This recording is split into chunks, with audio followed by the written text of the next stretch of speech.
ddyn sydd yn byw ar ben ei hun ar ynys anniabell mewn castell gwyn ar ben y bryn mae'n cuddio yn ei gael.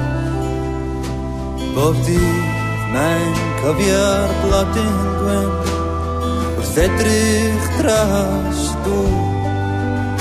A mae'r dyddiau'n dod, a mae'r dyddiau'n mynd i'r gŵr sydd yn tŵr.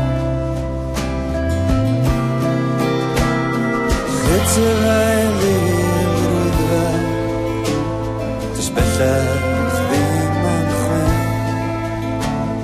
Gwywodd y gan yn ei galon, fel y gwywodd y blodyn gwyn.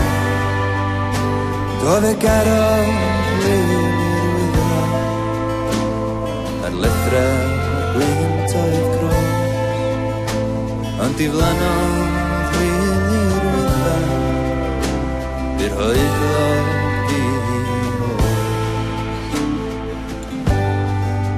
Roedd y dyn a hynny o blant y cwm, crwydro'r clog wyndi.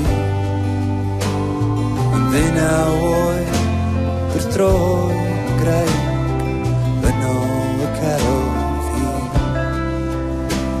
Ond nawr mae'n siarad rhag syth ar byd tu ôl i'w ddiriau cryf ac ar doriad gwawr ac yn yr hwyr mae o'n sibrwd ei henw hi.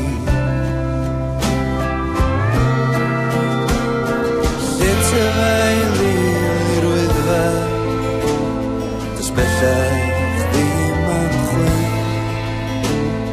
Gwywodd y gan yn ei galon, fel y gwywodd y blodyn gwyn. Doedd y garo i'r wyddfa, yn ffyrnig ag yn haf. Ei gwen oedd ar ei galon, ar mynydd oedd y gael. Ond heno ar erwa'r wyddfa, daeth hedyn ar adain y gwynt, i orffwys rhwng llwybrau y defaid, a ddewid o'r harddwch bygynt. Ac yn y tŵr mae y gŵr yn breuddwydio, fel y gnaf bob noson o'i oes. A flodyn sy'n sgleinio fel seren, ar lythra'r gwynt oedd coes.